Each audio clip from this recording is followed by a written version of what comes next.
Just a minute ago, Emily had her wallet open, ready to splurge on a bottle of perfume, until she suddenly froze. What's wrong? Helen, her mother-in-law, frowned. You should get it for yourself, Emily said softly. I changed my mind. She tucked her wallet back into her purse under the disapproving glare of the sales clerk, who muttered something about indecisive women and snatched the perfume off the counter. Emily mumbled an apology and hurried out of the store before the clerk lost it completely. Helen barely kept up. Outside, around the corner, Helen caught up. What was that about? Are you short on cash or what? She asked, genuinely puzzled. She'd invited Emily for a girls' day out, never expecting her to pass on something she'd spent half an hour picking. I have money, Emily said quietly, looking away. Then why the sudden change? You were so excited just a second ago. Emily hesitated, then raised her eyes. I've been saving. I really wanted the perfume, but I'd rather put that money towards something more important. Helen raised an eyebrow. Like what?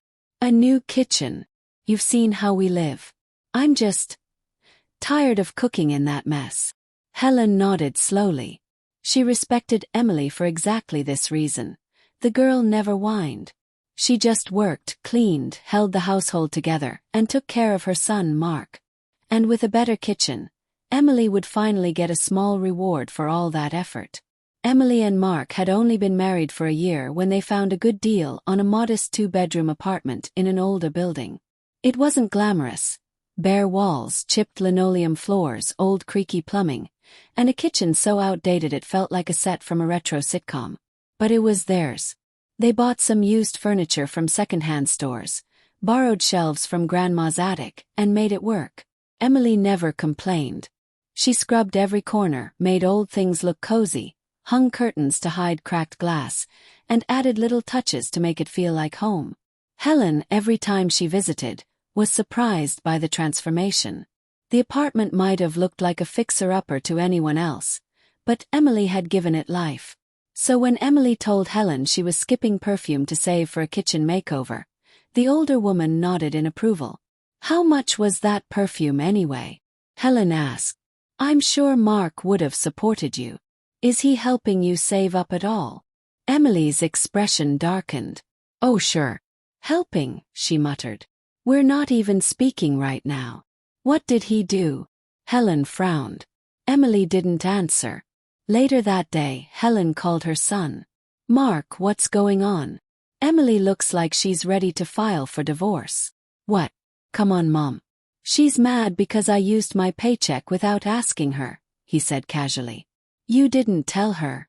Helen snapped. Why would I? It's my money too. I needed a new computer for work. She freaked out like I bought a yacht. Helen hung up, shaking her head. She understood both sides, Emily's frustration and Mark's lack of foresight. Still, this wasn't worth ruining their peace. A few days later, Helen invited Emily over for coffee. After a bit of small talk, she pulled out an envelope and slid it across the table. Here. It's not much, but it should get you closer. Emily shook her head immediately. Oh no, I can't take that. I'm almost there myself. I stopped eating out, switched to a cheaper phone plan. I'm getting there, really. Helen gently took Emily's hand. Sweetheart, I don't want you two fighting over money. I know you're upset with Mark, but he's trying. He got a new computer, didn't he? For work. He's just not great at communicating. Emily's eyes darkened.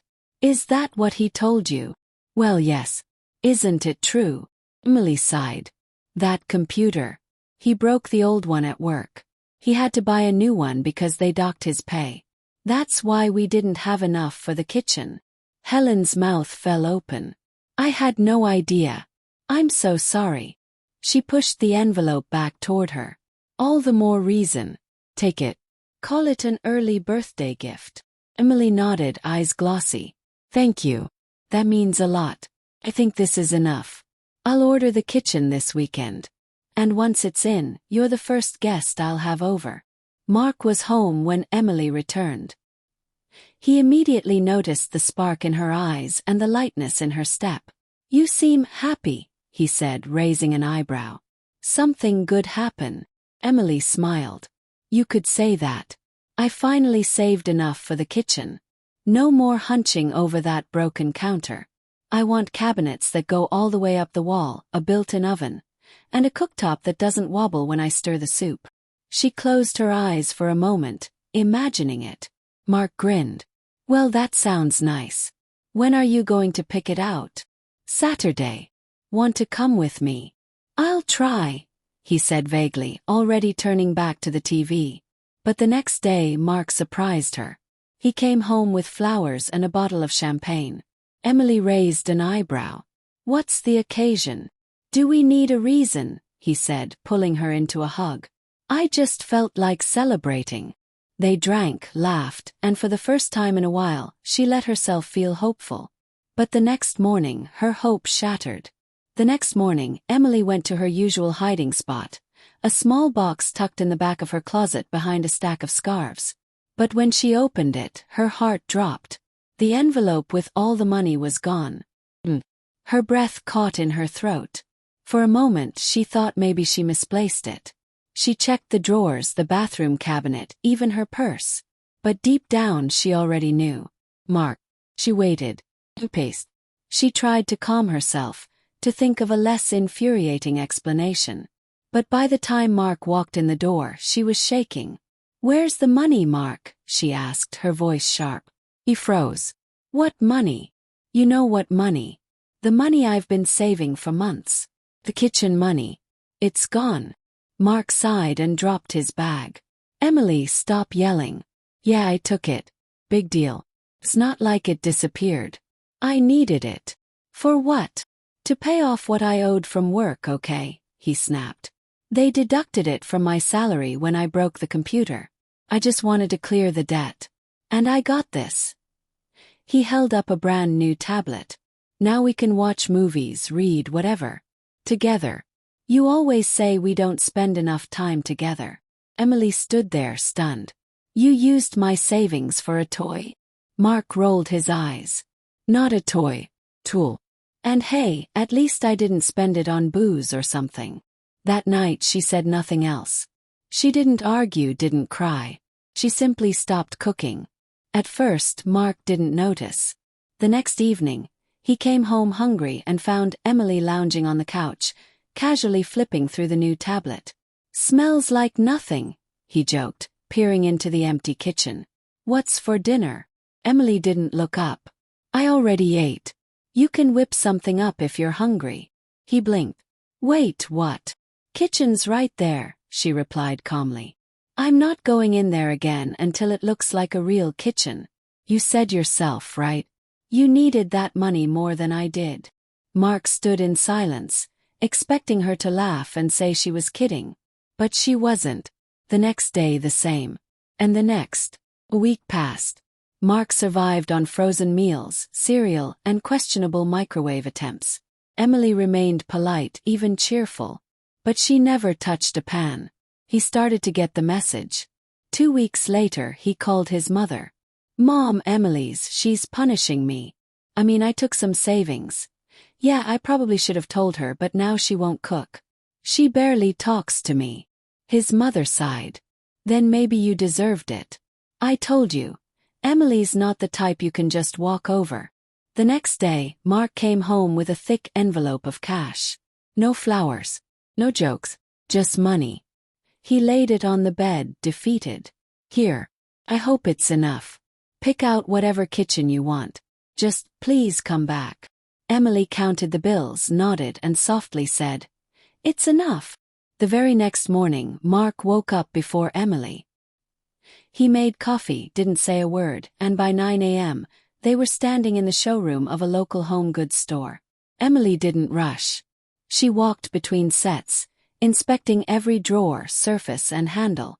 Mark followed, nodding to everything she pointed at, until she finally turned and said, That one. It was sleek, light-colored, with a built-in oven, a quiet close cabinet system, and a smooth, wide surface that made Emily's heart flutter. It was more expensive than she originally planned, and Mark didn't blink. He just pulled out the card and paid. When they got home, He spent hours sweating over the installation. Emily didn't offer to help. She cleaned around him, made small comments like, "It's not level," or "You missed a screw," but overall, she let him work. And then, it was done. Emily stood in the doorway and took a deep breath. The new kitchen gleamed under the soft light. She stepped up to the countertop, ran her fingers over the smooth edge and smiled. He turned to Mark. "Great. Let's celebrate." That evening, she made his favorite, roasted chicken with rosemary potatoes and those soft, buttery rolls he adored. She even poured 2 glasses of wine. When Mark took his first bite, he let out a quiet groan. "Oh my God, I missed this." Emily smirked. "Bet you did." "I'm sorry," he said quietly. "I really am. You were right. I shouldn't have touched the money. I shouldn't have lied." She nodded. "I know. And now you know what happens when you do." He raised his glass. "To never repeating mistakes." Emily clinked her glass against his. "To a kitchen I actually want to be in." And somewhere deep down Mark knew. Next time he wanted to buy a gadget or touch her savings, he'd think twice.